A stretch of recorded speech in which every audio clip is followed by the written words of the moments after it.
네. 안녕하세요. 네.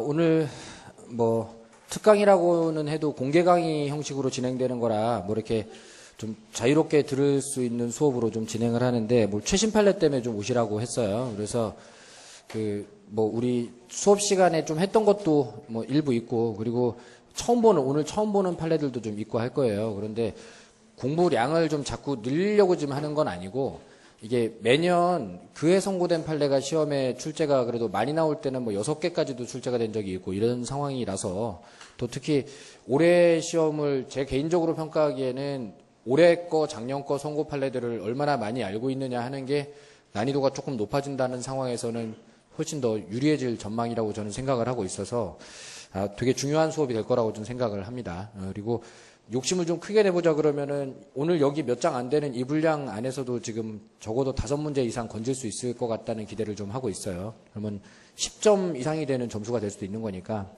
잘 들어줄 수 있도록 부탁을 드리고, 판례는 올해 9월 15일자 판례 공보까지 반영을 했어요. 그래서 한 달에 2번씩 대법원에서 판례 공보가 나오는데 매달 1일 날하고 15일 날 나와요. 그래서 지금 10월 1일자 판례 공보는 이제 오늘 날짜니까 그거는 반영이 안 돼 있습니다만, 10월 1일자 판례 공보에도 시험 범위 내에 있는 판례들이 있을 수는 있지만 그렇게 임박한 판례까지 우리가 어떻게 커버를 하기 좀 힘들기 때문에 그래도 확인할 수 있는 거의 모든 판례를 제가 지금 확인을 해서 실어 놓은 겁니다. 그리고 작년도나 재작년도 판례들 중에서도 아직 우리 시험에는 안 나왔는데 타 시험에 좀 많이 나오고 한 판례들은 수업 시간에 좀 일부 설명드린 것도 있습니다만 또 여기다 추가를 좀 시켜놨습니다. 그래서 오늘 우리가 공개 강의고 한 4시간 정도 수업 진행하겠습니다만, 민법을 처음부터 끝에까지 그래도 중요한 거 위주로 한번 쭉 훑어는 보고 가는 이런 기회로 좀 삼아볼 계획으로 이렇게 좀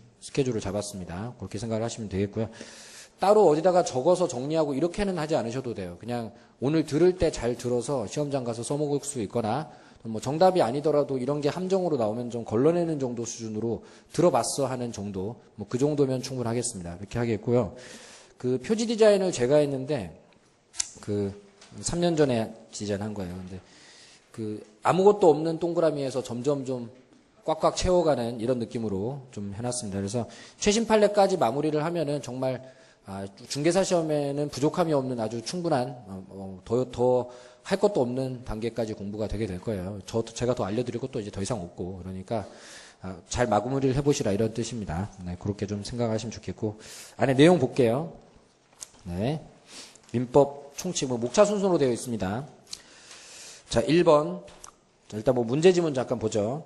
형사사건에 관해서 변호사와 체결된 성공보수의 약정은 선량한 풍속 기타 사회질서에 위배되는 것으로 평가할 수가 있다. 자, 이거 옵니다. 이거 출제기일자를 딱 하루 벗어났는데, 근데 이제 이거를 뺄까 하다가 이게 전원합의체 판결이기도 하고요. 그리고 대법원에서 판례 공보를 대외적으로 공지를 할 때 아주 중요한 판결들은 아예 대법원 게시판에다가 별도로 또 올려줍니다. 근데 그렇게 별도로 올라와 있던 되게 중요한, 제가 보기에는 우리 시험에서는 그렇게까지 중요한 건 아니지만은 그래도 시사적으로 굉장히 중요한 판결이라서 언급이 좀 있을 수 있다 생각이 들어가지고 좀 실어 올려놨습니다. 그리고 이게 여러분들이 살아가면서도 좀 도움이 될 것 같기도 해요. 이게. 자, 이 변호사 성공보수 약정이라고 하는 거를 아시는 분들은 아실 건데, 근데 자, 옛날부터 이 변호사들이 보수를 받는 부분에 관해서 성공보수라고 하는 시스템이 있었어요. 이해를 위해서 잠깐 소개를 드리면, 우리 중개사들이 중개를 하게 되면은 중개수수료 산정 공식이라는 게 있죠. 그래서 매매를 하면 매매가에 곱하기 얼마 하잖아요. 그죠? 똑같이 변호사들이 보수를 지급받을 때에도 변호사 보수의 소송비용 산입에 관한 법률이라고 해서 특별법이 하나 있어요. 그래서 변호사들이 보수를 얼마 받으면 되는지 계산 공식 같은 것도 정해져 있고 이렇습니다. 근데 그 공식은 이미 오래전부터 무시가 된 지 오래예요. 그 공식은 쓰는 데가 또 따로 있어요. 따로 있고, 실제로 변호사들이 보수를 받을 때는 그 법률에 정해진 만큼 받는 게 아니라 보통 착수금이라고 그래서 사건을 의뢰받는 즉시 적어도 100만 원, 보통 평균적으로 한 300만 원 정도의 돈을 그냥 요구를 해요. 작업하려면 뭐가 돈이 필요하다 이렇게 하고, 그건 재판을 이기고 지는 거하고는 상관없이 받는 돈입니다. 근데 재판을 이기면, 그러면 이긴 것에 대한 어떤 성공, 즉 성공이라는 건 승소했다는 거예요. 그 성공에 대한 대가로 돈을 더 받아요. 그리고 민사사건이라고 생각하면은 돈 1억 원짜리 사건이면은 보통 10%가 관행입니다. 더 많이 받는 경우도 있고 뭐 조금 적게 받는 경우도 있고 안 받는 경우도 있고 합니다만은 관행적으로 한 10% 정도는 성공 보수를 받고 있어요. 그러니까 1억짜리 소송 걸리면 1,000만 원 정도를 재판이 이겼을 때는 변호사한테 지불을 하는 이런 식으로 계약을 많이 하고요. 법적으로는 그렇게 10%까지 되지는 않아요. 근데 변호사들 업계에서 관행적으로 그렇게 다 하고 있던 거고, 그리고 심지어 대한변협 변호사협회에서도 이 정도 성공보수까지는 받아도 괜찮을 것 같은데 너무 무리하게 받지는 말라고 공고사항으로 이렇게 정해놓은 뭐 내부 지침 뭐 이런 것도 있고 그렇습니다. 이렇게 하는 부분인데 오랫동안 이 성공보수 약정이 합당한 것처럼 운영이 되어 왔었다가 올해 들어서 처음으로 변호사의 성공보수 약정, 그것도 민사사건도 아니고 형사사건에 관해서는 반사회적 법률행위다. 자, 이렇게 선고를 해버렸습니다. 자, 이 얘기는 여러분들이 앞으로 그러면 안 되겠지만 형사사건에 휘말려갖고 변호사를 고용했다가 재판에 이겼을 때 변호사한테 성공보수를 따로 지급할 필요가 없다는 소리예요. 그러니까 계약된 금액만 지불을 하고 성공보수라는 이름으로 돈을 지불하는 이런 거래는 무효가 돼버렸기 때문에 이제는 지급할 필요가 없다는 뜻입니다. 여기 시사적으로 좀 의미가 있는 것은 판사도 곧 변호사 될 사람이에요. 그죠? 판사도 임기 끝나면 곧 지도 변호사 될 사람이라고. 그러면은 판사들이 자기가 돈을 벌 수 있는 방법이 되는 이 성공보수 약정에 관해서 반사회적 법률행위로 무효니까 받을 수 없다. 이런 판결을 해줄 리가 잘 없잖아요. 그러니까 이게 지금까지 계속 그냥 통용돼 왔다고. 근데 왜 그랬는지 모르겠지만 뭐 양심선언처럼 아이 이거 반사회적인 것 같아. 이런 판결이 올해 나온 거예요. 그러니까 시사적으로는 굉장히 좀 중요한 판결이 되어버렸고요. 그리고 여러분들 시험에서도 좀 약간의 영향을 있을 수 있는 게 우리 시험에 이미 나왔던 판결들 중에는 재판을 하면서 진술의 대가로서 돈을 지급하기로 하는데 허위 진술을 부탁하면서 돈을 지급하기로 하면 무조건 무효. 그리고 사실대로 말해달라고 부탁을 했을 때에도 대가가 상당성을 초과하면 무효. 이러죠, 그죠? 근데 그런 약간 소송 과정상의 어떤 대가 지급 약정 관련된 판결이 하나 또 나왔는데 여러분들이 이 판례를 만약에 한 번도 본 적 없이 시험장 들어가게 되면은 형사사건의 성공보수 약정이 유효냐 무효냐 물어보면 내가 이걸 배워본 적이 없기 때문에 동네에서 다 그렇게 하던데 그럼 유효 아닐까? 이런 생각에 빠져들기 딱 좋죠. 그죠? 그러니까 미리 들어보고 시험장 가서 정답은 아니더라도 이런 걸 걸러낼 수 있는 준비가 좀 필요한 거고 막 깊이 많이 공부해야 되는 게 아니에요. 이런 거 무효로 하는 판결이 굉장히 좀 이례적이지만 나왔다. 알고 있는 것만으로도 의미가 있겠고요. 판사가 이거를 이제 무효로 하는 이유는 뭐냐? 그 잠깐 읽어봅니다. 자, 형사사건에 관해서 이러네요. 그러니까 일단은 민사사건의 성공보수금에 관해서는 아직은 판단이 된 부분이 없는 겁니다. 그래서 민사사건으로 물어볼 리는 없으니까 뭐 그렇게 고민을 하실 필요는 없겠고 적어도 일단 형사사건입니다. 체결된 성공보수 약정이 가져오는 여러 가지 사회적 폐단과 부작용 등을 고려하면 사회적 폐단과 부작용이 좀 있었는가 봐요. 그걸 하면 의뢰인에게 유리한 결과를 얻어내기 위한 변호사의 변론 활동이나 직무수행 그 자체는 정당하다 하더라도 즉 고객을 처벌받지 않게끔 하기 위해서 애를 쓰는 게 변호사가 불법을 저지르는 건 아니죠. 그렇긴 하지만 형사사건의 성공보수 약정은 수사, 재판의 결과를 금전적 대가와 결부시킴으로써 기본적 인권의 옹호와 사회 정의 실현을 사명으로 하는 변호사 직무의 공공성을 저해하고 즉 사람들 구제하는 일 하는 사람이 돈 받으면서 이런 짓 하면 되겠나 뭐 이런 식의 얘기를 하는 거예요. 그리고 의뢰인과 일반 국민의 사법제도에 대한 신뢰를 현저히 떨어뜨릴 위험이 있다. 자, 변호사들 요놈들 돈만 밝히고 이런 생각을 하게 만들 우려가 있다. 자, 그러므로 선량한 풍속 기타 사회질서 위배되는 것으로 평가할 수 있고 이거 허용되어서는 안 되겠다. 이렇게 간 거예요. 그러면은 판사가 스스로 이런 소리를 할 때까지는 뭐 큰 이유가 있었겠죠. 그죠? 근데 뭐 기억을 좀 오래 남겨두고 따로 공부를 안 해도 되게 하기 위해서 제가 실제로 알고 있는 예를 하나 들어드리도록 하겠습니다. 이게 제 후배들도 판사, 검사, 변호사들 있고요. 제 선배들도 판사, 검사, 변호사들 있어요. 뭐 전 법대 나왔으니까. 근데 이 후배랑 사석에서 얘기를 하다가 나온 얘기인데 뭐 그런 얘기를 하더라고요. 민사사건은 몰라도 형사사건 같은 경우에 사건을 수임을 할 때, 그 고객한테 수임을 할 때 일단 사건을 내가 잘 해결을 해가지고 당신이 처벌받지 않게끔 해주겠다라고 설득을 해야 되겠죠? 그래야지 자기를 선택해 줄 테니까. 근데 그렇게 해서 계약을 일단 쓰면 그러면 그 사람을 유치장에서 빼내올 수 있는데도 불구하고 빼내오지를 않는다는 거예요. 일부러. 거기서 콩밥을 한 일주일 먹이는 거예요. 가만 내비두면 콩밥 먹으니까. 그렇게 하는 거예요. 그러면 그 사람이 유치장 안에 갇혀 있으면서 진짜 범죄자들이랑 같이 식사도 해야 되고 또 암암리에 밤에 불 꺼졌을 때는 폭행도 난무하고 되게 위험하고 이런 세상에서 철창 안에 갇혀가지고 더 이상 앉아있고 싶지가 않아지겠죠. 그죠?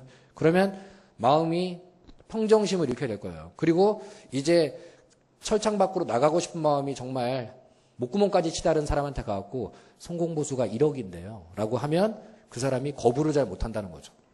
왜? 이미 고생 많이 해봤기 때문에 아유 이 꼴 다신 당하고 싶지가 않은 거예요. 그래서 변호사들이 일부러 형사사건으로 피의자로 지목이 돼가지고 유치장에 갇히게 되면 그 사람이 범죄를 저질렀는지 안 저질렀는지 확실치도 않은데 근데 수사는 해야 되니까 가둬놓는단 말이에요. 그러면 이런 상태에서 괴로움을 겪고 있는 걸 일부러 방치를 해버립니다. 그리고 고생 진탕 해보고 나면은 성공보수 많이 요구해도 돈을 주니까. 그리고 자기가 성공보수를 받았을 때에는 그 사람을 빼내기 위해서 더 뛰어다니고 또 좀 편법도 쓰고 성공보수를 조금밖에 안 주는 사건은 유치장에 계속 갇혀 있든지 말든지 이렇게 해버리고 그냥 딴 사건 하러 다니고 자, 이래버리는 게 변호사들의 신뢰와 공공성을 좀 저해한다는 거죠. 그래서 이걸 무효로 이렇게 처리를 했습니다. 그래서 뭐 이런 문제들이 옛날부터 약간 지적이 있었는데 뭐 들은 척 만척 하다가 지금 올해 들어서 이걸 무효로 하는 판결이 나왔다는 게 좀 이례적인 현상이고 앞으로는 형사사건에 관해서는 성공보수 약정 혹시 하더라도 무효니까 보수를 지급할 필요가 없는 겁니다. 이 부분은 약정된 금액 이외에 지급할 필요가 없는 거예요. 이게 그래서 시험에 혹시 나오면 그 정도 듣고 처리를 해주시면 되겠습니다. 자 그리고 2번 계약 체결 이후에 외부적 환경의 급격한 변화에 따라 당사자 일방에게 큰 손실이 발생하고 상대방에게 큰 이익이 발생할 수 있는 구조의 계약은 불공정 계약에 해당한다 했는데 이거 틀렸죠? 자 그리고 이미 이 관련 지문들이 지금 두 군데나 작년에 하나 올해 하나 이렇게 출제가 되어 있는 상태고 출제를 할 때 그 판결료지 첫 번째 문장도 출제를 한 적이 있어요. 어떤 법률 행위가 불공정 법률에 해당하는지는 법률 행위시를 기준으로 판단해야 한다. 그러므로 그 이후의 사정을 고려하지 않겠다. 자, 이런 거죠. 그래서 판단 기준 시기가 언제냐 물어보면 법률 행위시 이렇게 하시면 되겠고 그 문제지문처럼 뭐 체결 이후에 외부적 환경이 급격하게 변화돼서 어쩌고 저쩌고 이렇게 나오면 아 이거 지금 무슨 사건? 키코. 자, 이런 생각이 바로 들어와야 됩니다. 그래서 키코 사건 생각이 바로 날 정도로 익숙해져 있으면 이 문제는 틀릴 일은 거의 없겠고요. 그리고 올해 시험에 나올 뭐 조문 내지 판례들 중에 최신 판례 중에는 뭐 5손가락 안에 꼽히는 굉장히 중요한 판결입니다. 지금 다른 시험에 나오고 있는 동향도 그렇고 법적인 중요도도 그렇고 시사적인 중요도도 그렇고 한 번은 무조건 나오고 지나갈 판례예요. 그러니까 실수 나오지 않도록 해주시고 뭐 키코 사건은 수업 시간에도 제가 뭐 7월 이후에는 꾸준히 지금 설명을 계속 드리고 있는 것 같은데 지금 낌새가 포착이 된 이후로는 계속 얘기를 드리고 있는 것 같은데 중요한 거니까 다시 한번 좀 설명을 드리고 가도록 하겠습니다. 자, 이런 거죠. 자, 이게 갑이라고 하는 중소기업이 을이라고 하는 외국 기업에다가 물건을 수출을 하는 일을 하는데 수출을 하면 이제 돈을 받아야 되지만 이게 외국 기업이다 보니까 여기는 외국, 여기 이제 한국.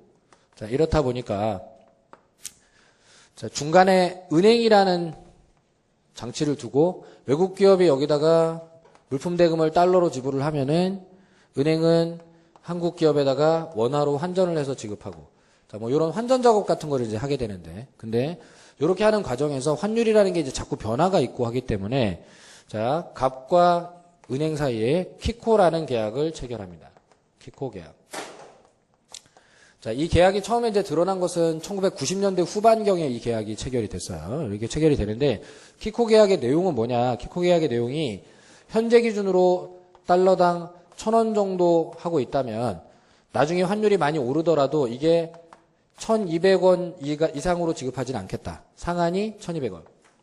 그리고 밑으로 떨어지더라도 800원까지는 계산을 해서 지불하겠다. 하한이 800원. 이렇게 자, 환율이 막 변하더라도 환율 계산 한도를 상한과 하한을 정하는 계약을 이제 키코 계약이라고 이렇게 불러요. 그리고 처음에 이 키코 계약이 체결된 시점이 여기라고 생각했을 때 자, 키코 계약 체결 당시에는 불공정한 부분이 전혀 없었어요. 어차피 상한도 200원, 하한도 200원이니까 은행한테 유리하지도 중소기업한테 유리하지도 않고 그냥 딱 공정한 정도였고 정상적인 경제거래에서는 환율이 1,000원에서 1,200원으로 오르는 게 뭐 하루아침에 벌어지는 일이 잘 아니기 때문에 크게 문제가 없는 상황이었는데 우리나라가 IMF를 겪으면서 이게 환율이 달러당 2,300원인가? 뭐 2,500원? 뭐 이렇게까지 간 적이 있죠. 그죠?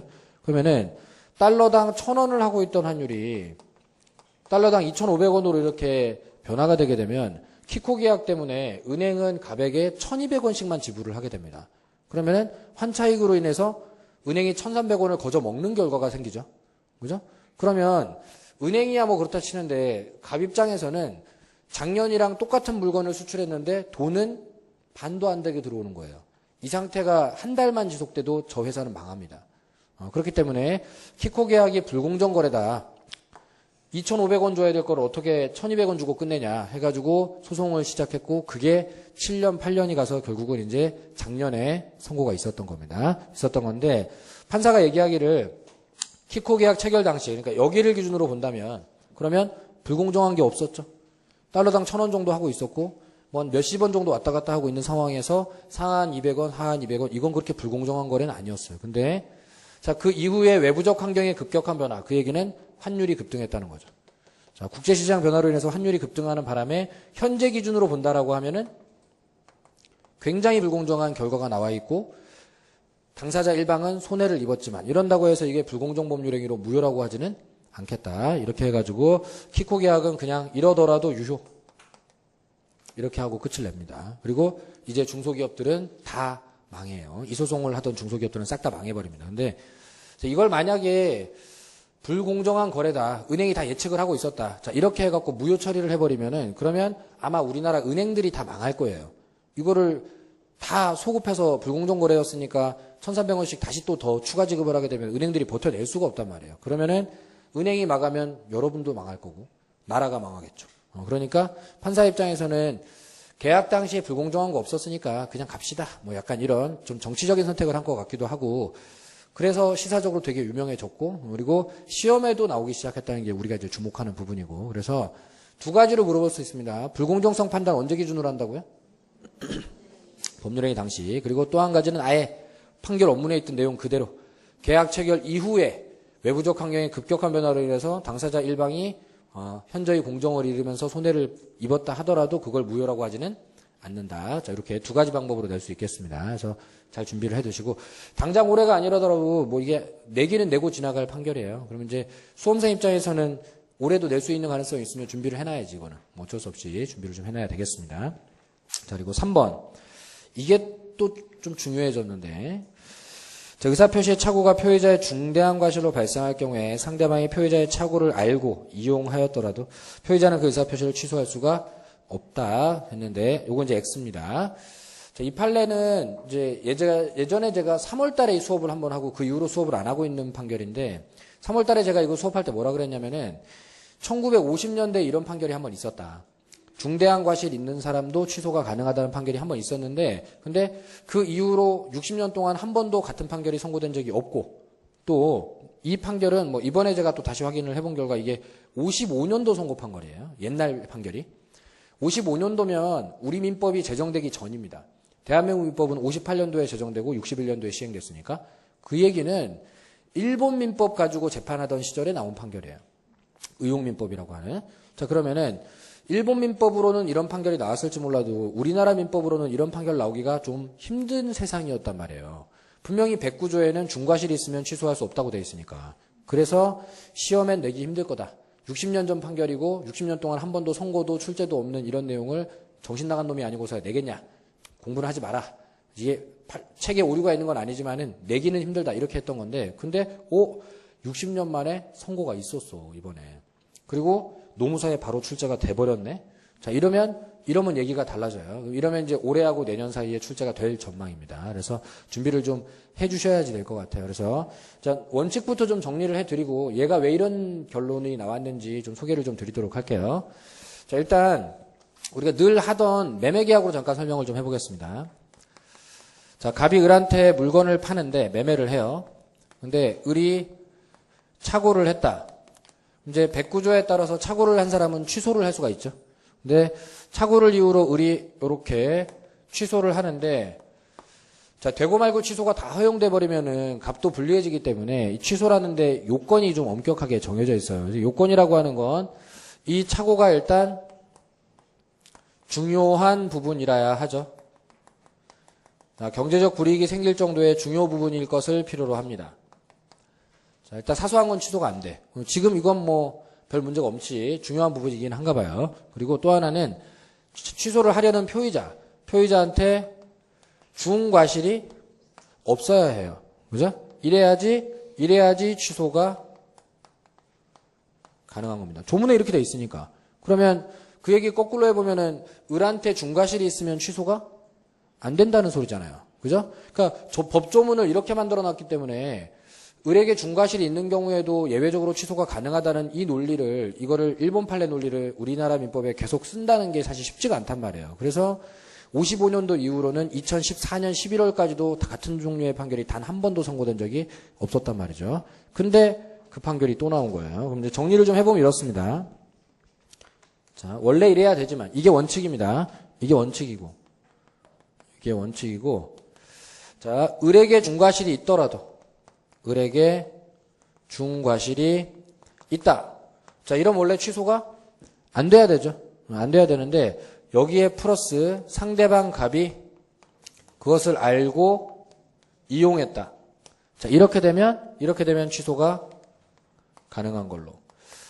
자, 이 판결은 이제 1950년도에 그리고 2014년도 11월 달에 두 번 딱 있었습니다. 그리고 출제가 나오기 시작했다는 거죠. 그래서 이제는 시험 문제 풀 때 자, 표의자에게 중과실이 있더라도 상대방이 그것을 알고 이용했을 때는 취소가 가능하다라고 답을 써줄 준비를 해주셔야 돼요. 이게 좀 의미가 있어졌고 출제도 나오기 시작했고 그러면은 그 60년 동안 없던 일이 왜 갑자기 생겼느냐. 그래서 제가 사건 기록을 좀 다시 자세히 읽어봤는데도 이 원문에 왜 이런 일이 벌어졌는지 나와 있질 않아. 그래서 다시 지방법원, 고등법원으로 역추적을 해가면서 사건 기록을 다 까지집어 봤더니 내막을 좀 알아냈습니다. 이 사건의 내막이 여러분들 시험에 나오진 않지만 자주 공부 안 하던 거기 때문에 이거 시험장 가서 대응을 하려면 사건의 내막을 좀 알고 있는 게 기억을 좀 오래 남기는 데는 도움이 될 겁니다. 잠깐 들어주세요. 자, 요렇게 해보겠습니다. 자, 비슷하게 이렇게 거래를 하는데 물건을 파는 건 아니고 선물 매매를 합니다. 주식 하시는 분들만 아는 용어입니다, 이게. 근데 뭐 헷갈리니까 그냥 이해하기 쉽게 주식 거래로 제가 바꿔서 설명을 할게요. 주식을 파는 거예요, 주식을. 그러니까 주식 시장에는 우리가 뭐 돈이 뭐 왕창 벌 수 있는 기회도 있지만 쫄딱 망할 수 있는 기회도 있죠. 그죠? 그래서 뭐 주식계 뭐 간고등어, 뭐 손만 대면 반토막 난다, 뭐 이런 농담도 하고 뭐 그게 주식의 세계인데, 근데 정상적인 주식은 해보신 분들은 아십니다만 하루에 오를 수 있는 한계가 정해져 있어요. 15%가 안 넘어요, 이게. 그러니까 내가 10,000원짜리 주식을 아무리 비싸게 팔고 싶어도 11,500원 이상으로 못 팝니다. 그게 상한가라는 거예요. 떨어질 때에도 15% 이하로는 안 떨어져요. 그래서 오르는 폭도 내리는 폭도 한계가 정해져 있어갖고 그 범위 안에서 합리적으로 투자하고 돈 벌고 이러는 거예요. 근데 하루에 15%니까 사실은 이거 되게 큰 겁니다. 우리가 적금 집어넣으면은 이자율이 연 5% 이러잖아요. 근데 하루에 15%면 그 얘기는 한 달에는 거의 4,500%, 450%가 될 수 있고 연간은 4,000%, 5,000%가 될 수 있는 거니까 그러면은 적금하고는 비교가 안 되는 수익을 내주는 게 주식. 대신에 주식은 그 똑같은 비율로 까먹을 수도 있죠. 그죠? 근데 선물 매매라든가 옵션 매매라고 하는 주식계의 또 다른 더 위험한 거래가 있어요. 상한과 하한조차 없는 주식 거래입니다. 이거는 주식에 발을 담궜다가 돈을 잃고 하다가 이제 갈 때까지 간 사람들이 보통 많이 건드리는, 일반인들은 이거 건드리면 거의 다 대부분 망합니다. 그리고 주로 기관 매수자들, 뭐 은행권들이 주로 하는 선물 매매, 옵션 매매 이런 게 있어요. 이런 게 있는데 뭐 우리가 주식 강의하자는 건 아니고 이렇게 한계도 없고 주식에서는 굉장히 위험한 주식 거래가 있는 거예요. 이따 치자. 그래서 뭐 한 주당 얼마에 팔고 이런 건데 자, 을이 주식 관련된 일을 하는 직원입니다. 녹화를 하고 있으니까 미래 땡땡이에요. 실제 회사가 미래 땡땡이에요. 난 몰라. 난 더 이상 얘기 안 했어. 미래 땡땡이라는 회사입니다. 미래 땡땡이라는 회사 직원이에요. 실제로 판례해 보면 직원인데 이 직원이 이제 아침에 출근을 해서 선물 매매를 해야 돼요. 장마당이 열리기 전에 선물 거래를 해야지 됩니다. 그래서 자기가 일정 주식을 좀 사야 돼. 매입을 해야 돼. 그래서 을이 매수 제의를 합니다. 매수 제의. 이게 뭐 주식 거래랑 비슷해 갖고 뭐 예를 들어 삼성전자 주식이 있다. 그러면 내가 삼성전자 주식이 한 주당 10,000원인데 내가 12,000원에 사겠다. 뭐 가정하면 그러면 올랐으니까 12,000원에 파는 사람이 있겠죠? 그러면 이제 그걸 내가 샀다가 14,000원에 팔 자신이 있는 거지. 이렇게 하는 게 주식이에요. 이렇게 하는 게 주식인 건데, 근데 그러면은 지금 현재 시세보다는 조금 더 높은 금액에 제시를 해야지 누가 팔 거 아니에요. 팔 건데 지금 이 사람이 매수 제의하는 품목이 8원짜리예요.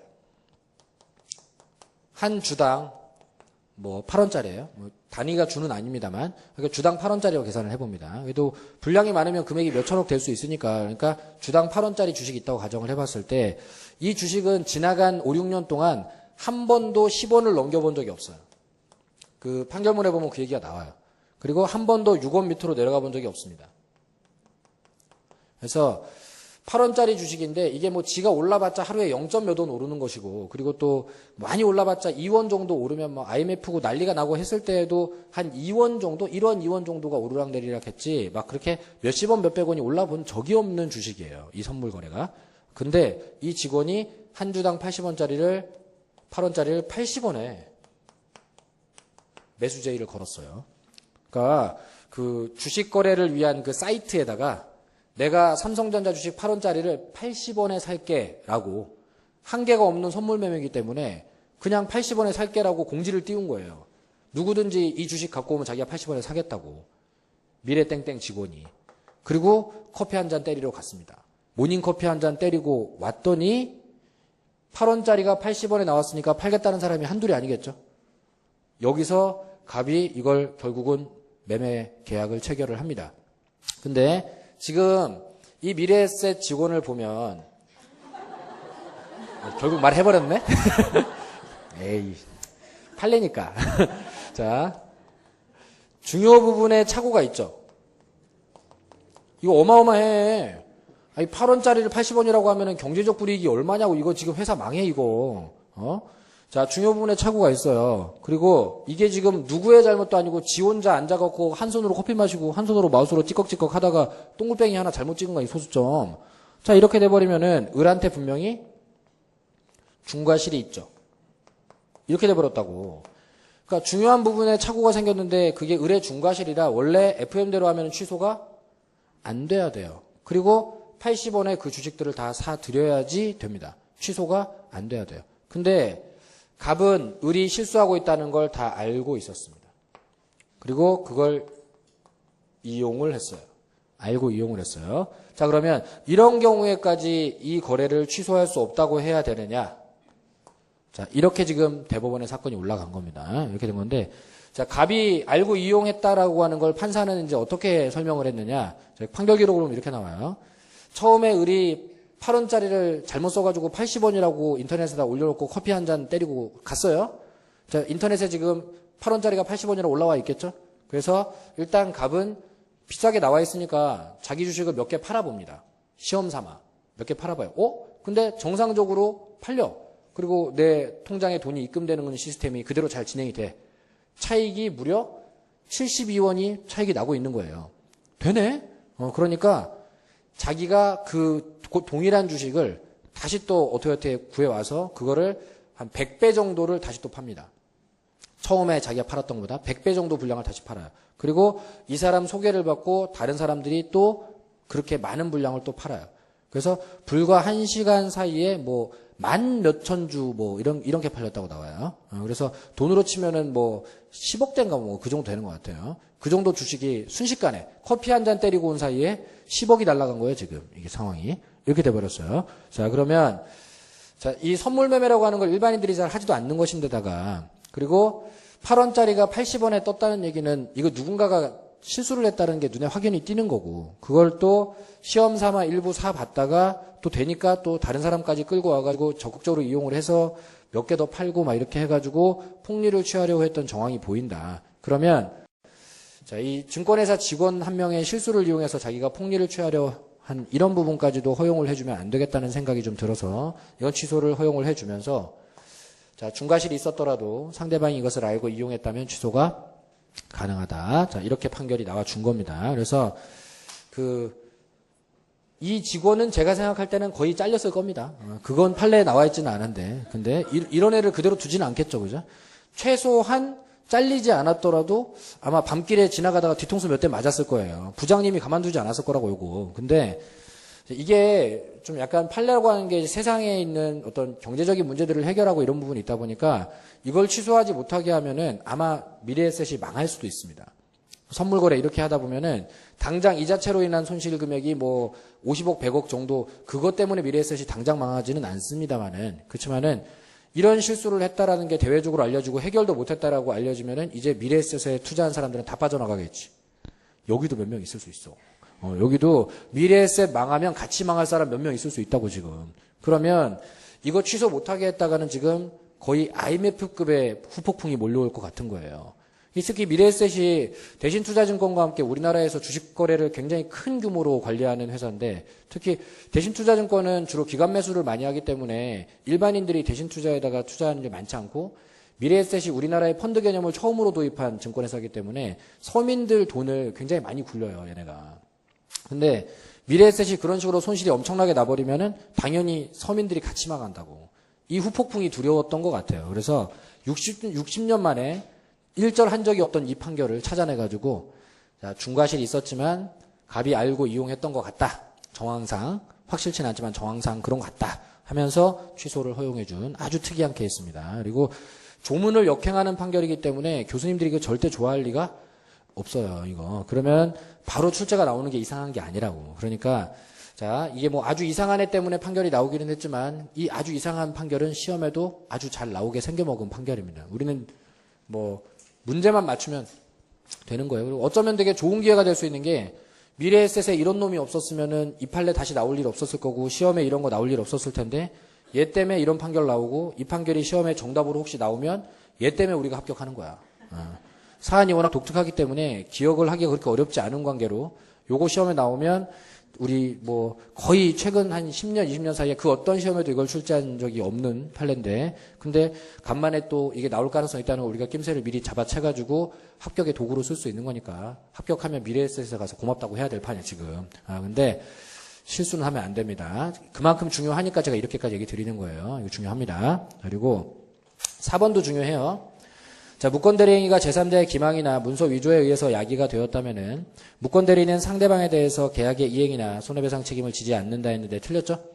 자, 이거 일종의 무과실 책임이라 일단 책임은 지고 난 다음에 해결을 하시든가 뭐 이렇게 돼 있어요. 그래서 그 판결 요지 제일 앞에 있는 무권대리는 상대방에 대한 책임은 무과실 책임이다. 자, 이 문장으로 나오기도 하고요. 아니면 아예 그 판결문 안에 있었던 기망이나 위조에 의해서 무권대리를 했더라도 책임이 면제가 되지 않는다는 내용으로 나올 수도 있겠고 둘 다 준비를 해주시면 되겠고 이미 출제가 또 되기 시작했습니다. 그리고 이 협의의 무권대리 관련해서는 여러 차례 말씀드리지만 출제는 매년 나오는 테마예요. 올해라고 다르진 않아요. 근데 이제 그 추인권, 거절권이나 철회권, 최고권 그쪽에 포커스가 맞춰지는지 아니면 무권대리인의 책임 쪽에 포커스가 맞춰질지 뭐 이런 게 문제가 되는 건데 작년에 우리 시험 협의회 무권대리는 본인이 사망했을 때 그것을 상속받은 무권대리인이 어떻게 해야 되느냐를 가지고 한 문제를 통째로 출제를 했고 그 주제는 지나간 3년 동안 3번이나 출제를 해버린 테마이기 때문에 올해 또 상속 얘기를 하기는 굉장히 쉽지가 않단 말이에요. 자, 그러면 작년에는 그 무권대리인 상속한 경우 문제로 통째로 냈고요. 재작년에는 추인 쪽 출제를 했고 그 전년도에는 철회 쪽 출제를 했어요. 자, 그러면은 현재 남아있는 돌아가면서 낸다고 생각했을 때는 무권대리인의 책임 쪽 출제가 제일 확률이 높단 말이에요. 그러니까 확률적으로도 이쪽 섹션이 제일 중요한 데다가 무권대리인의 책임이 무과실 책임이라 고의과실이 없어도 책임을 일단 져야 된다라고 하는 이 논리는 옛날에는 판결문이 없이 이론적으로만 하던 얘기였다가 지금 작년에 처음으로 대법원에서 확인차 판결을 한 거기 때문에 그러면 시험에 낼 만한 이유도 또 충분히 있고 그래서 실제 시험에 나온 부분도 있고 그러면 준비하면 되는 거잖아. 이렇게 된 거예요. 그래서 관련된 거를 좀 깔끔하게 준비를 해주시면 좋겠고요.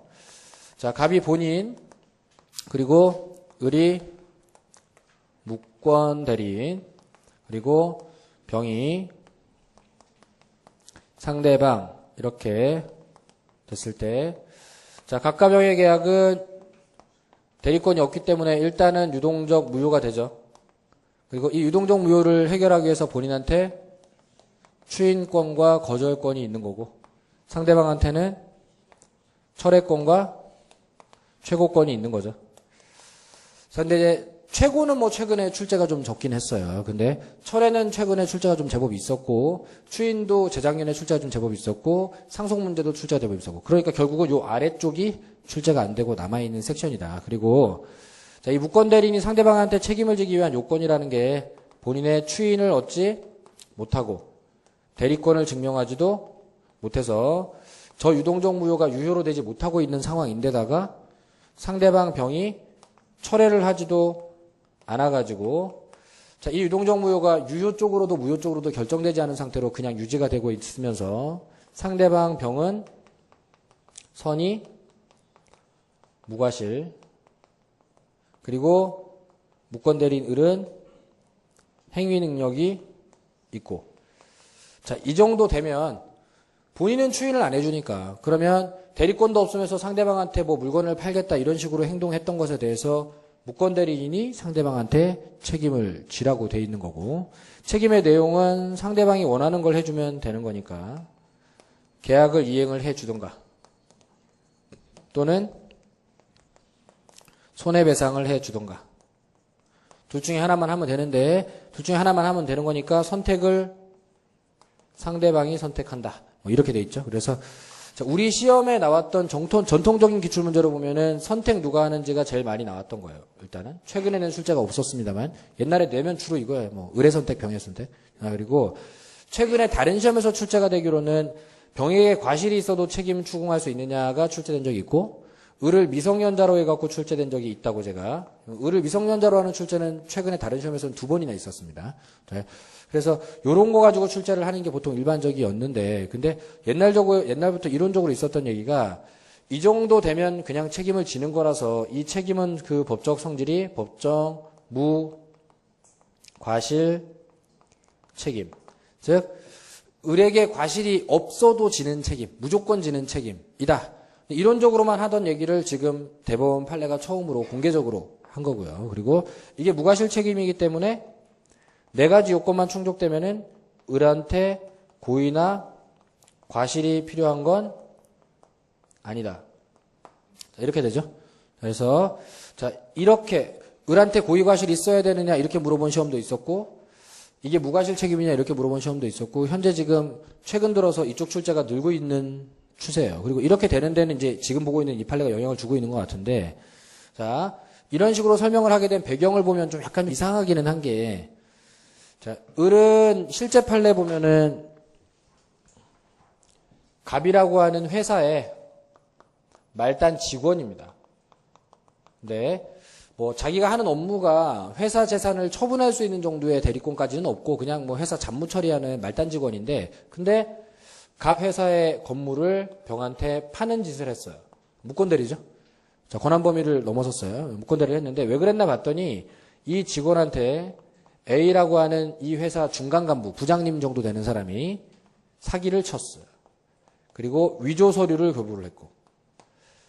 자, 위임장 같은 거, 회사 명의로 된 위임장 같은 걸 발급을 해주면서 회사 본사 사옥을 팔고 오면 된다. 그리고 병이 중도금 지급하면은 그거 나한테 갖다 주면 내가 입금 처리하겠다. 뭐 이런 식으로 사기를 쳐가지고 가짜 위임장을 만들어서 준 다음에 위조해가지고 그걸 을이 들고 가서 거래를 하고 왔어요. 거래를 하고 왔는데 중도금을 부장님이 들고 튀어버린 거죠. 그리고 회사 입장에서는 추인을 해줄 리가 없죠.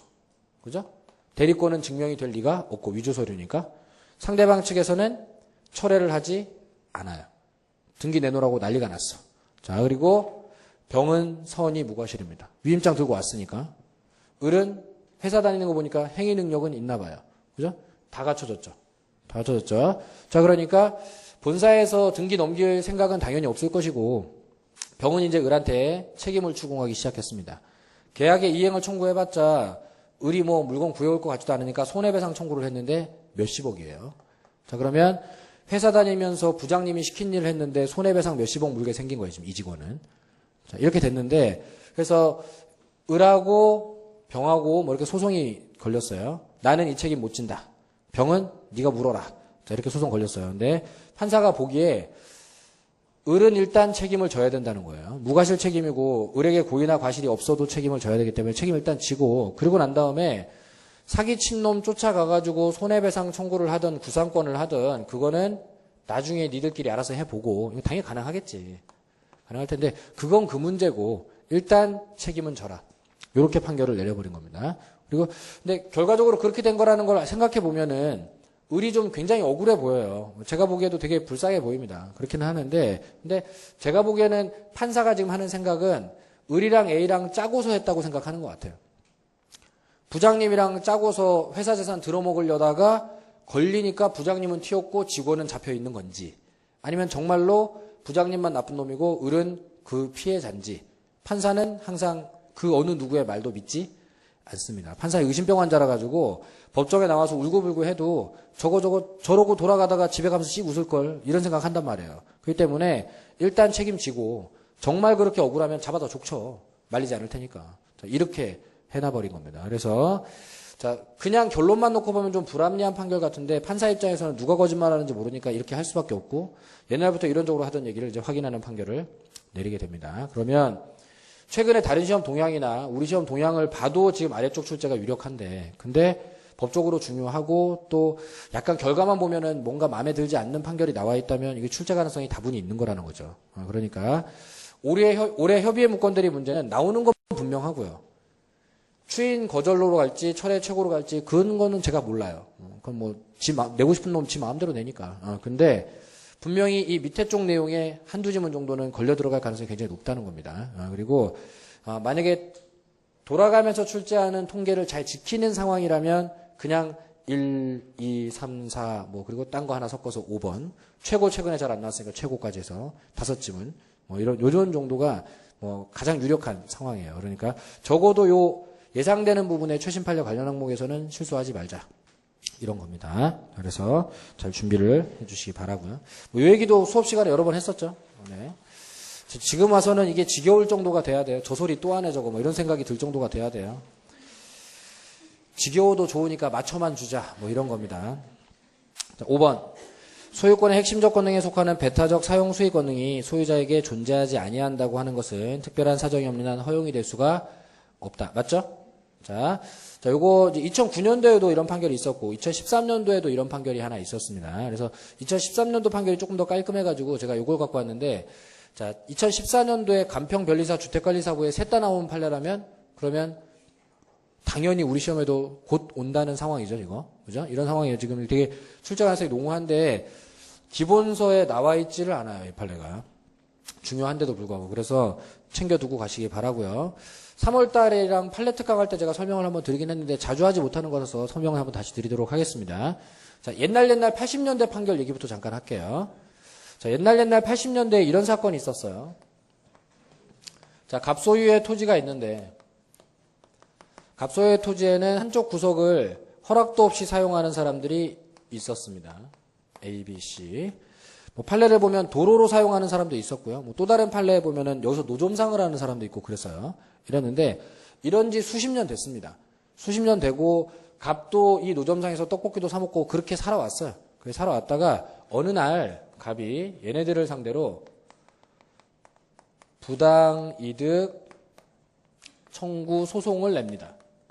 자, 소송의 주요 내용은 각각 토지를 10년 이상씩들 사용을 했는데 계약도 안 하고 그렇게 남의 땅 쓰면 어떡해?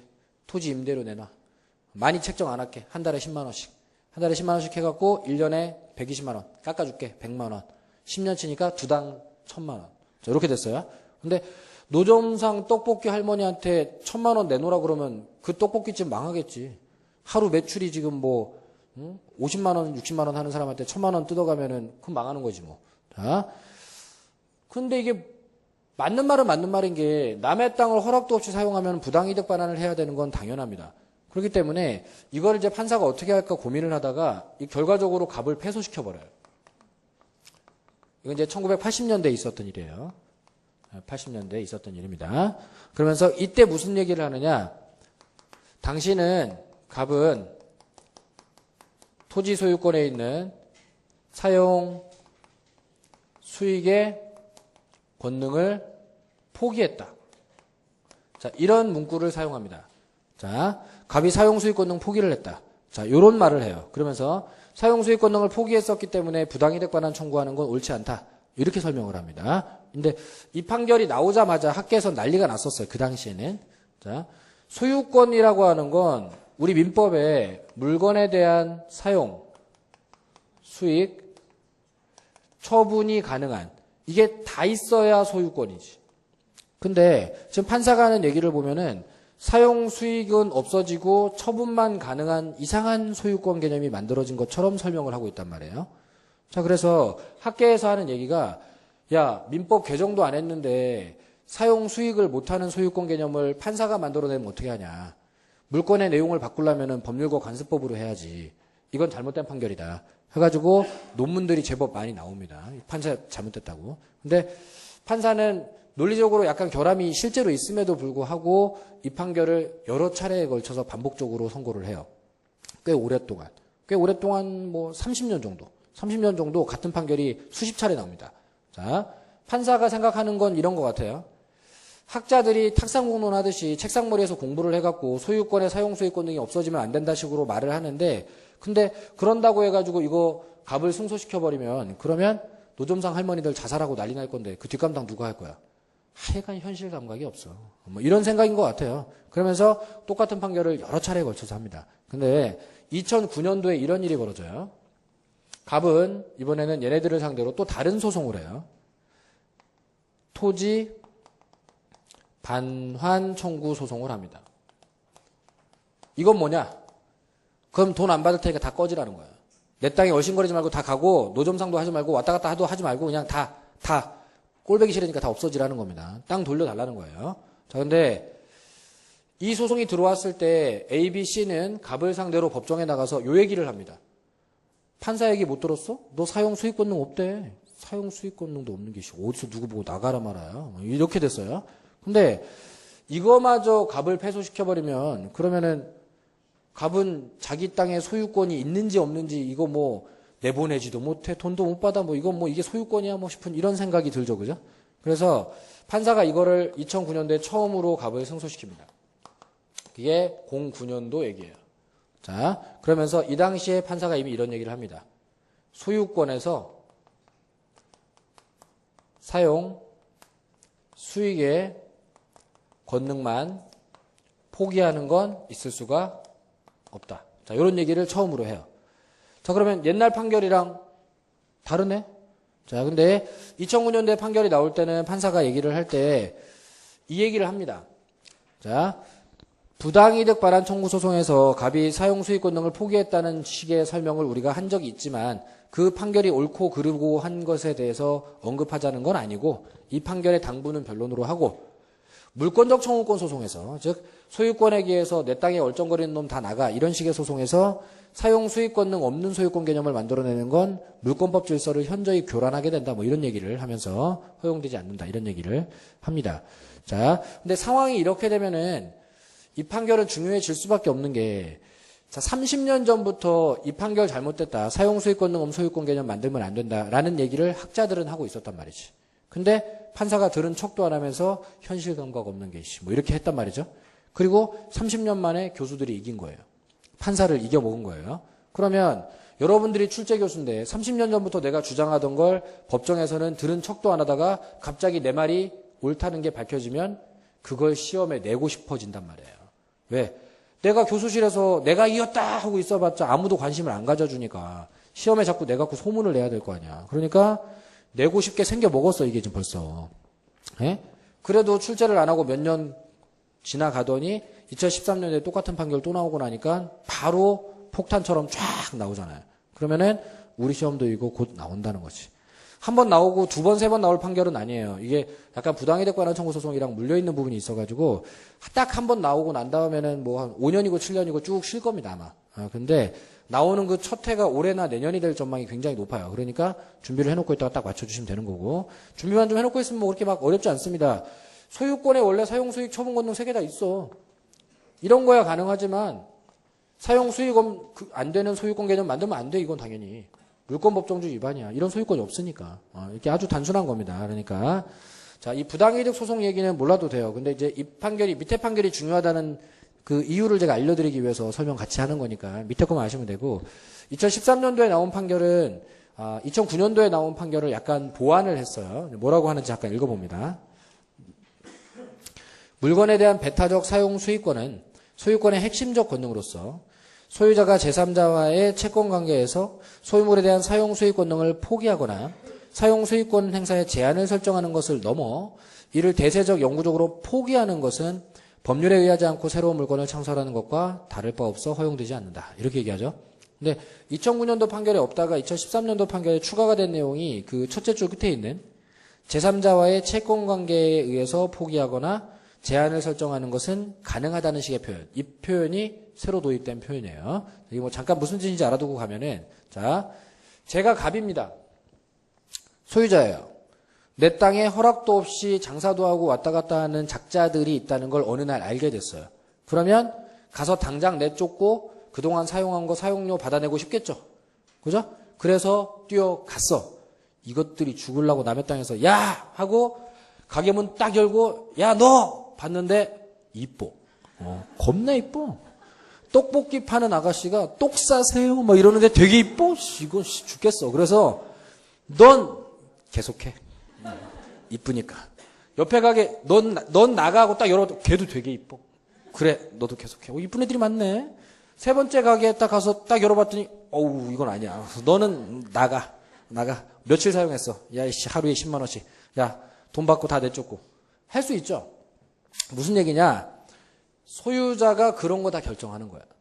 어떤 애는 무상으로 사용하게 해주고 어떤 애는 돈을 낸다 그래도 안 된다 그러고 어떤 애는 조금만 돈 내면 사용할 수 있게 해주고 이거 다 소유자가 내릴 수 있는 결정이라고. 그래서 예전에 부당이득 반환 청구 소송에서 이 부당이득 소송을 갑이 패소하는 이유를 합리적으로 만들기 위해서 논리를 짠 거예요. 즉 갑이라고 하는 사람은 그동안 ABC가 사용하는 것에 대해서 일절 언급을 하지 않았었기 때문에 그렇기 때문에 그 얘기는 스스로 얘네들이 마음에 들었었던 거다. 그래서 사용하는 것에 대해서 임대차 계약, 채권 계약을 맺어가지고 그대로 둬도 되고 아니면 스스로 그냥 내가 사용 안 할 테니까 써? 우리 이쁜이 써? 이렇게 하는 것도 다 소유자가 할 수 있는 선택인 거지 소유자가 사용 수익권 등을 누리지 않겠다고 선택을 해서 그런 거지 소유권의 사용 수익권이 없어서 그런 게 아니라는 거예요. 이런 논리를 만들었어요. 없는 게 아니라 있는데 봐준 거라는 거죠. 있는데. 자, 그래서 이제 아예 없다는 개념을 만들면 안 된다는 거예요. 그리고 밑에 2번에 보면 토지 소유자가 그 소유 토지를 일반 공중의 통행로로 무상 제공하거나 그에 대한 통행을 용인하는 등으로 자신의 의사에 부합하는 토지 이용 상태가 형성되어 이렇게 얘기하죠. 그러니까 지가 결정한 거라는 겁니다. 사람들이 공짜로 왔다 갔다 하고 하는 것에 대해서 자신의 의사에 부합한다. 즉 갑도 사람들이 그렇게 공짜로 왔다 갔다 하는 게 별로 싫지가 않다는 거예요. 이쁜 애들이 많이 왔다 갔다 하나 보지. 그리고 자기가 여기서 식당 같은 거 하는데 앞으로 사람들이 막 공짜로 왔다 갔다 하면 좋지 뭐 손님 많고. 자, 스스로 내린 결정이니까. 그러니까 그에 대한 독점적 배타적 사용 수익권이 인정되지 않는다고 볼 경우에도 즉 자기가 지나다니는 사람들 말리지 않아가지고 그렇게 나만 다니지 않고 다른 사람들이 막 지나다니는 현상들이 허용이 되더라도 이는 금반원이나 금반원 말을 바꾸지 못한다. 신뢰보호 등 신의 성실의 원칙상 기존의 이용 상태가 유지가 되는 한 토지 소유자는 이를 수인하여야 하므로 즉 자기가 지금까지 쭉 이 사람들에 대해서 뭐라고 하지도 않고 돈 달라고도 안 해놓고 이렇게 했던 그 행동을 이제 와서 금반원 말을 바꾸면 안 되지. 그리고 신의 측상 이제 와서 나가라 돈 내놔라 뭐 이렇게 하면 안 되니까 참아줘야지. 지금까지 쭉 참아줬으니까. 자, 그래서 그런 거지. 자, 배타적 점유 사용을 하지 못하는 것으로 인한 손해를 주장할 수 없기 때문에 부당이득 반환을 청구할 수 없는 것일 뿐 그로써 소유권의 본질적 내용인 사용 수익권 자체를 대체적 확정적으로 상실하는 것을 의미한다고 할 것은 아니다. 그죠? 그러니까 소유권에서 사용 수익권 등이 사라지는 일은 벌어지지 않는다. 단지 사용 수익권 등이 있음에도 불구하고 그동안 그걸 휘두르고 다니지 않았으면 하던 대로 그냥 쭉 하셔야지 왜 자꾸 이랬다 저랬다 해. 그건 옳지 않으니까 돈 달라고는 하지 마시고 뭐 이런 식으로 논리를 만들었어요. 그래서 자, 이 점점점 논리가 완성되어 가고 있는 과정에서 지금 출제가 쏟아져 나오기 시작했습니다. 그러면 이제 우리는 소유권의 사용 수익권 등이 없다라는 이런 소리를 해서는 안 되는 거예요. 있는데 행사하지 않을 수는 있지만 없다라는 개념은 존재할 수 없는 겁니다. 그거는 정확하게 해두시고 6번이 또 되게 중요해요. 이것도 수업 시간에 여러 번 했던 건데 명의수탁자가 신탁부동산을 처분해서 제3자가 유효하게 소유권을 취득한 후에 우연히 수탁자가 그 부동산을 다시 취득하였다 하더라도 신탁자의 수탁자에 대한 물권적 청구권은 인정이 되지 않는다. 맞죠? 그리고 출제도 이미 3군데. 그리고 이건 범위상의 문제도 전혀 없기 때문에 일단 나오기 시작하면 우리 시험에 최소 3번에서 5번까지 출제가 가능한 주요 테마입니다. 자, 칠판 보시면 갑이 을한테 부동산을 명의 신탁했어요. 등기를 넘겨놨을 텐데. 자, 이게 유효한 명의 신탁이더라도 결과는 똑같습니다만은 실제 판례에서는 이 명의 신탁이 무효이기는 했어요. 자, 그리고 자, 명의 신탁이 무효고 그럼 등기도 무효겠죠? 그럼 소유권은 어디? 소유권은 갑에게 있는 거니까. 소유권을 가지고 있는 자라면 얼마든지 소유권에 기한 물권적 청구권을 이용해가지고 말소를 청구할 수가 있겠죠. 말소 청구가 가능합니다. 그죠? 그래서 우리가 명의신탁 공부할 때 제가 이자간 명의신탁에서 갑이 을한테 말소 등기 청구할 때 소유권에 기한 물권적 청구권으로 또는 진정명의 회복을 원인으로 한 소유권 이전 등기 청구 방식으로 이런 건 되고 약정이 무효니까 명의신탁 해지 원인으로는 말소할 수가 없고 뭐 이런 거 알려드리고 했던 거 아니에요. 그죠? 그건 소유권이 있으니까 가능한 거고. 근데 자, 을이 이 등기를 딴 사람한테 넘기는 순간 무효 등기는 넘어가봤자 소유권이 원래 없어야 되는 거지만 실명법 4조 3항에서 제3자에게는 명의신탁 약정 및 그로 인한 물권 변동의 무효로 대항하지 못한다. 심지어 제3자가 선이든 악이든 이렇게 돼 있어서 자, 등기가 병한테로 넘어가 버리면 이 등기를 뺏을 사람이 없어지기 때문에 선이든 악이든 제3자가 소유권 취득을 해버리죠. 그리고 물건 하나에 있는 소유권이 2개, 3개 있을 수는 없는 거니까 여기서 소유권이 생기는 순간 이쪽 소유권은 없어지게 되고, 그죠? 소유권이 없어졌다면 당연히 갑은 병한테 가서 말소 등기 청구를 할 수가 없어졌겠죠. 요거는 우리가 실명법 문제 풀 때에도 자주 나오는 구조고요. 제3자가 등기 가져가면 못 뺏든다, 이거. 근데 이 지금 판례는 이게 이러다가 다시 을한테로 돌아오더라도, 실제 판례 보면 이제 경매인데, 자, 이렇게 돌아오더라도 옛날에 을한테 있는 등기는 뺏을 수 있었으니까 을한테로 등기 돌아오면 뺏을 수 있다? 그렇게 하면 안 된다 그랬죠. 예전에 이거 뺏을 수 있었던 이유가 뭐였다고? 소유권이 있어서 그랬다고. 지금 소유권이 있다 없다? 없다. 그러니까 이제는 이거 말소를 할 수가 없다. 자, 이렇게 된 겁니다. 자, 이게 시험에 내기도 일단 되게 좋은 부분이 비슷한 구조의 판결이 있어요. 자, 취득시효에 가보면은 20년 당시에 소유자가 등기를 갖고 있을 때는 뺏을 수 있다가 다른 사람한테로 등기가 넘어가면 다시 뺏을 수 없게 됐다가 그 돌아오면 다시 또 뺏을 수 있고 이렇죠, 그죠? 근데 그거는 채권적 청구권에 채무자가 등기를 갖고 있으면 뺏을 수 있고 안 갖고 있으면 뺏을 수 없고 이런 원리라서 그런 거고 그건 채권적 청구권 얘기고 이건 지금 물권적 청구권 얘기이기 때문에 그렇기 때문에 소유권이 있을 때는 뺏을 수 있고 없을 때는 다른 사람 등기 건드릴 수가 없다. 자, 이런 원리로 돌아가고 있는 겁니다. 그래서 모양새 비슷한데 결론이 다르게 나오는 건 항상 객관식에서는 요주의 대상인데다가 그리고 옛날부터 물권적 청구권 시험에 나오면 되게 자주 나오던 게 이런 게 있었어요. 옆에다 그냥 비교용으로 그려놓겠습니다. 갑이 소유권을 갖고 있는 부동산에 A라고 하는 불법 점유자가 나타나면 물권적 청구권 할 수 있겠죠? 이런 남의 땅의 노숙자, 야 나가 할 수가 있죠, 그죠? 방해 제거 청구권, 뭐 반환 청구권 등등등 할 수 있습니다. 근데 얘가 이러고 있다가 이걸 을한테 팔고 등기를 넘기면 소유권은 이제 여기 있는 게 아니라 을한테로 오죠. 이렇게 돼요. 그러면 이제 갑은 물권적 청구권 하면 된다, 안 된다? 안 된다.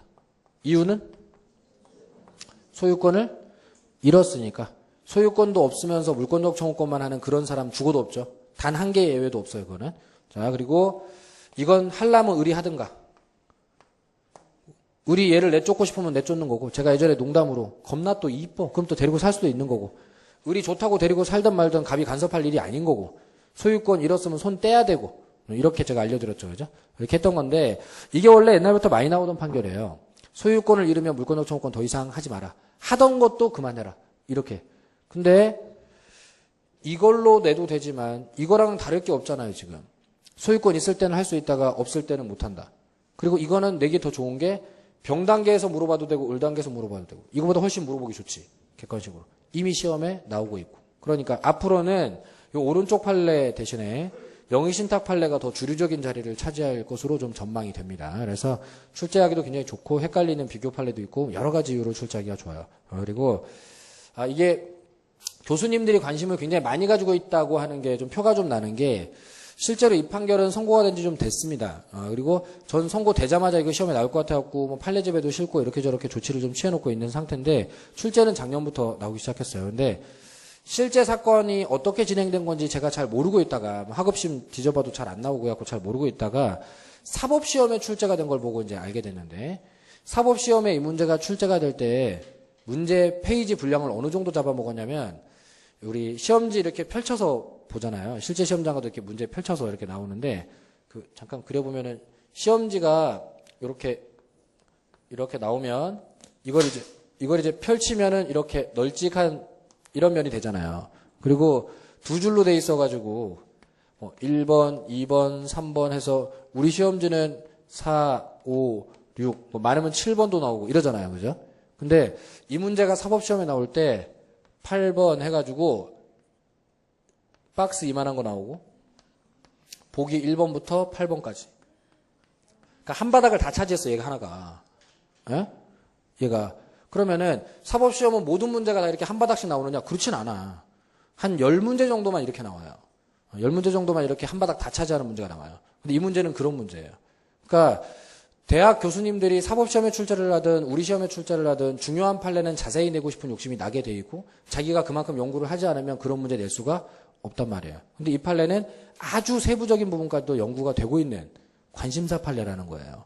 교수님들이 이 지경까지 낼 때요. 그리고 여기 나온 내용을 쭉 읽어보니까 사건의 배경이 좀 나와 있더라고요. 학업심 기록에도 없는. 그걸 읽어보니까 이래요. 갑이라는 게 회사였습니다. 회사. 그리고 을은 그 회사 이사였어요. 자, 대표이사는 아니었고 그냥 뭐 상무이사인가 그렇게 나오는데 회사 재산을 회사 직원 이름으로 등기를 해놓은 거예요. 혹시 뭐 회사가 망하거나 이럴 때를 대비해가지고. 근데 그거를 횡령, 빼돌린 거죠. 빼돌려서 누군가한테 팔았습니다. 근데 이제 명의신탁된 물건이다 보니까 제3자 소유권 취득을 했겠죠. 근데 그 사람이 또 경매를 당해갖고 경매에 나왔는데 그걸 이제 그 이사가 돈 주고 경락대금 주고 자, 팔 때 돈 받고 팔고 낙찰받을 때 돈 내고 낙찰받은 거예요, 이거. 자, 그러면 을한테 뺏을 이유가 없죠. 얘는 돈 내고 낙찰받은 거라고. 갑은 뭐 하면 되느냐? 얘한테 가갖고 손해배상 청구하면 돼. 물건 탐내지 말고 회사 재산 횡령했으니까 맞잖아요. 남의 재산 빼돌렸으니까. 돈으로 뺏으면 되는 거지. 물건은 이미 다른 데로 팔려 넘어갔다가 을이 정상적인 절차에 따라서 돈 주고 낙찰받은 거야, 이거. 그러니까 그걸 뺏으려고 하지 말고. 자, 이렇게 진행된 사건입니다. 그리고 뭐 이 내용 관련해서 우리는 여기만 알면 되지만 자, 돌아오더라도 말소가 안 된다. 이것만 알면 되지만 뭐 사법시험 쪽에서는 이 얘기가 진행되는 과정에서 나올 수 있는 거의 모든 지문을 싹 다 점검하겠다고 달려들더라는 거지. 그러면은 이 판례가 되게 중요한 한 모양이네. 그러면 출제에 나오겠네, 이게 지금. 그러니까 대비를 잘 해 두시면 되는 겁니다. 그리고 이게 한두 번만 해보면 그렇게 어려운 판례도 아니에요, 이게. 막 되게 막 복잡하고 막 이런 게 아니라 그냥 쪼로록 팔려 넘어가는 거고 우리가 이런 식으로 생각을 해볼 수도 있어요. 엄폐물 법칙? 그죠? 일단 완벽하게 소유권 취득을 하고 나면 그 다음부터는 선이고 악이고 문제도 되지 않지만 이젠 뭐 이게 원래 명의신탁된 물건이었다는 둥 뭐 하자가 있었다는 둥 이런 소리 안 하죠 다. 그죠? 병단계에서 완벽하게 소유권을 취득했었기 때문에 그 뒤로는 문제 삼을 필요가 전혀 없는 거예요. 그래서 이거 돌아왔다고 뺏을 이유도 없는 것이고 이게 그래서 여러 가지 방법으로 설명이 더 가능한 뭐 이런 부분이 있습니다. 그래서 굉장히 중요한 판례가 될 거고 이건 출제가 앞으로 뭐 여러분들은 시험을 3번, 4번 볼 일이 없어야 되겠습니다만은 저는 앞으로도 뭐 한 10년 정도는 강의를 해야 되니까 그럼 제가 마이크를 내려놓는 그 날이 올 때까지 적어도 저는 3번 이상 출제가 될 거라고 생각을 하고 있습니다. 그리고 올해가 그 첫 해가 되면 좋겠어요. 어쨌건 까다로운 판례라고는 해도 나온다는 거 알고만 있으면은 이게 더 반가울 수 있어요, 이게. 그러니까 여러분 잘 챙겨 드시고. 자, 7번에 자, 자신의 토지 위에 공작물을 설치한 행위가 그 인근 건물의 소유자의 사용 수익을 실질적으로 침해하는 결과를 초래했다면 인근 건물 소유자는 그 공작물의 철거를 구할 수가 있다. 자, 이건 제가 여러분한테 한 번도 가르친 적이 없는 새로 나온 판례니까 외워서는 판단할 수 없고요. 이 문장이 O 같다 하시는 분, X 같다 하시는 분. 자, 지금 O 같다 하시는 분이 좀 더 많은데 그냥 그렇게 판단하시면 돼요. 감정적으로 판단하시면 돼요. 너무 깊이 들어가면 X 같은 냄새가 나 이게.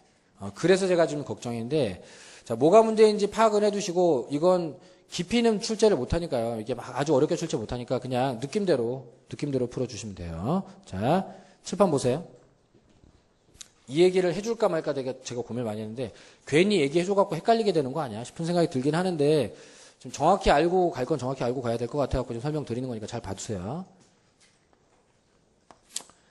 여기가 갑소유 토지입니다. 여기가 을소유 토지예요. 그러면 갑소유 토지에 을이 무단 건축을 하면 갑이 가만히 있지 않겠죠. 그죠? 철거 청구를 하겠죠. 퇴거 청구는 못하지만 철거 청구는 하겠죠. 이렇게 하는 이유는 내가 토지의 소유자인데 어떤 자식이 내 토지 소유권을 방해해. 그리고 건물의 소유자가 항상 토지의 점유자니까 토지의 소유자가 토지의 점유자한테 건물 치우라고 하는 건 당연. 그죠? 근데 지금 이 판례는 이런 그림이 아니에요. 이런 그림이 아니고 갑이 여기 건물을 소유하고 있는데 이쪽에 을이 자기 땅에다가 건물을 지었어요. 이렇게 지었어요. 그랬더니 갑이 을한테 찾아가갖고 철거 청구를 하고 있는 거예요. 그리고 판례는 이게 된다고 하고 있는 겁니다. 그려놓고 보니까 이상하죠. 그죠? 지 땅에 지가 지었는데 지 땅에 지가 지었는데 그거를 지금 못 짓게 하고 있는 거예요. 심지어 철거를 요구하고 있는데 그걸 또 판사가 하라 그랬어. 그러니까 이게 미리 들어두고 가면은 그냥 그러려니 할 수 있는 문제를 여러분들이 시험장 가서 이런 거 처음 만나면 이제 시간 막 흘러가는데도 불구하고 이게 낯선 지문이니까 꼬치꼬치 읽어보다가 그림도 그리고 하다 보면은 이상해 뭔가. 지금은 여러분들 보고 이거 O라고 생각하는 분 손 들어보세요 하면은 틀린다고 누가 때리는 거 아니니까 일단 손 들고 보지. 감손 가는 대로. 근데 시험장 가서 이거 O입니까 X입니까 문제에 딱 나와 있으면 손이 바들바들 떨린다고 이게. 한 번도 안 본 거라서 딱 확신을 갖고 대답을 하기야 이게 답이 안 나와 이게. 그러니까 들어두고 가는 게 필요한 거고요. 이건 좀 이상해요 실제로. 좀 이상한 사건이에요. 그래서 제가 알기로는 남의 땅에 지어지는 건물 치우라는 식의 물권적 청구권은 이게 대법원에서 처음 나온 판결이에요. 근데 비슷한 종류의 판결이 물권적 청구권으로 나온 적은 없지만 한 3번 정도 나온 적이 있습니다. 지금까지 3번 정도 판결이 나올 때 판사는 뭐라고 했었냐면 임미시온이라는 얘기를 했어요. 임미시온. 임미시온 뭡니까? 옛날에 한 얘기인데 이거. 상린관계 조문에 보면은 내연, 액체, 열기체, 음향, 진동, 기타 어떠한 사유로든 인접지 소유자에게 피해를 주는 행동을 하지 말고 피해를 줄 것 같으면 그에 적당한 시설을 하여야 한다. 시설을 했는데도 약간의 소리와 냄새가 나는 건 참아! 이런 거 있었죠. 그죠? 그게 이제 임미시온의 금지라고 하는 건데 제가 알고 있는 대법원 판결 중에는 이런 거 있어요. 갑이 여기 집 짓고 살고 있은 지는 오래됐어. 그리고 이 집이 새로 신축이 되는데 이 오른쪽 집이 신축이 되는데 이 뒤에가 한강이야 한강. 그래서 이 아파트 생기기 전까지만 해도 한강 조망권이 탁 트인 집이었는데 이 아파트 생기고 나니까 맨날 남의 집 화장실 창문만 보고 살아야 돼. 그래서 철거 청구해가지고 이긴 판결이 있습니다. 근데 이 판결 받을 때 판사는 이렇게 얘기를 해요. 임미시온 금지에 반하고 뭐 이거 약간 독일 말인데 그런 얘기를 하면서 헌법에 보면 사람은 행복을 추구할 권리가 있고 그리고 일조권이나 조망권이라는 것은 생존을 위해서는 아주 중요한 권리다. 예? 내가 이 집에서 살면서 햇빛을 못 받으면 벽에 곰팡이 막 생길 테고 나는 폐렴에 걸릴 테고 폐렴에 걸리면 죽을지도 모르는 생존권이랑 연결되어 있는 거고 빨래를 널었는데 옛날에는 1시간 만에 마르던 게 이제 자꾸 12시간 만에 마르면 마누라랑 맨날 싸울 테고 싸우다 보면 난 스트레스 받겠지? 그러다 죽을지도 몰라. 자, 그러니까 이건 생존권이랑 관련이 있어. 우리 집에 햇빛이 얼마나 드느냐 하는 건. 그죠? 자, 그래서 그걸 침해할 정도로 지으면 실제로 대법원 판결에서 하루에 햇빛이 10시간 들던 집에 햇빛이 하루에 30분밖에 들지 않는다는 이유로 철거 청구를 허용해 준 예가 있습니다. 그러니까 헌법상 인간의 생존권 침해가 될 정도, 그리고 주변에 살면서 이렇게까지 하는 건 자기 땅이라고 해도 너무하잖아 이렇게 하는 거. 자, 요걸 이유로 철거 청구를 허용해 준 적이 있기는 한데, 갑의 건물 소유권에 기초한 물권적 청구권으로 철거 청구를 이웃 토지 소유자한테 허용한 예는 이게 처음인 거예요. 그게 좀 이상한 거고, 결론은 맞는 것 같은데 논리 구성을 좀 잘못한 것 같은 판례란 말이죠. 이러면은 시험에서 건드릴지도 모르는 판례가 돼버린 거예요, 이거는. 그러니까 좀 조심해서 들어 정도만 두시면 되겠고, 그 문장의 뉘앙스를 보면 능히 그럴 만하다는 생각은 들기는 해요. 거기 보면은 문제지문 그 문장에 실질적으로 침해하는 결과가 초래되었다, 뭐 이런 말로 딱 느낌이 오잖아요, 그죠? 그러니까 감정적으로 판단하셔도 되겠고요. 왜 이런 일이 있었는지 제가 또 궁금해서 학업신문 또 뒤져봤잖아요. 이게 좀 이유를 잘 모르겠는 판결들은 제가 항상 뒤져보는데, 뒤져보니까 정황이 이래요. 이것들이 이래 이상한 애들이 판결 만들어내는데, 이걸 위에서 내려다본 화면으로 바꾸겠습니다. 자, 평면도예요. 자, 이제 여기가 경계선입니다. 자, 그리고 여기에 건물을 갖고 있는 사람은 땡땡 기업이에요. 그리고 그 회사 요 건물이라고 하는 게 뭐 이렇게 생겼어요. 생겼고 여기 마당입니다. 마당 앞에 이 회사로 진입하는 대문이 있어요. 뭐 물품 생산하는 회사라 가지고 덤프트럭도 들어가야 되고 뭐 여러 가지 자재 실어내리고 하는 이런 큰 대문이 있습니다. 큰 대문이 있는데, 자, 원래 이 회사는 갑하고 을하고 둘이 공동 창업을 한 회사예요. 그래서 갑, 을 두 사람이 전부 다 이 회사 이사였습니다. 자, 그랬다가 을이 이 내부적인 회사 안에 권력 다툼에서 밀려가지고 이 회사에서 잘려요. 축출됩니다. 축출되면서 오른쪽 땅을 어떻게 하다 구매를 하게 돼요. 회사 앞마당 바로 앞에 있는 땅입니다. 그리고 권력 다툼에서 밀려갖고 회사에서 쫓겨났기 때문에 이 회사에는 자기랑 원수진 사람이 많아요. 그래서 대문 앞에다가 공작물을 설치했어요. 대문 앞에다, 완전 바로 앞에다가. 그리고 뭘 했나 봤더니 판결문에 이렇게 나와요. 화단을 만들고 꽃을 심었다. 이렇게 나와요. 이랬대. 그래서 원래 덤프트럭 지나가야 될 자리에다가 꽃밭 만들어 놓고 물 뿌리고 있는 거야. 자, 그러면 이제 덤프트럭 기사들이 지나가려고 하다가 꽃을 밟기는 그렇잖아. 꽃인데. 싹 지나가기도 그렇고, 이게 턱이 60몇 센치로 나와요. 그 판결문에 보면은. 그러면은 덤프트럭이 지나가기는 애매해. 한 15cm 되면 그냥 갈아 밀고 갈 텐데, 60몇 cm면 바퀴가 이게 올라타기가 좀 애매하다고, 이게 지금. 한 무릎 높이 정도 되니까. 그죠? 못 지나가는 거지, 이게. 근데 이쪽 회사 사람들이 너 뭐 하냐? 그랬더니 뭐 하긴 꽃길러? 이러면서 내 땅에서 내가 뭘 하든 뭐 이렇게 간 거예요. 그러니까 소송이 걸려가지고 이건 일종의 권리 남용이다. 신의측 기반. 너무하잖아. 내가 내 땅에서 뭘 하든 이라고 말하기에는 네가 뭘 하는 것 때문에 이 회사는 지금 출입도 안 되는 상황이라고. 그러니까 요거 갑이 을한테 가서 화단 좀 치우자. 철거 청구. 이게 허용이 된 요런 케이스예요.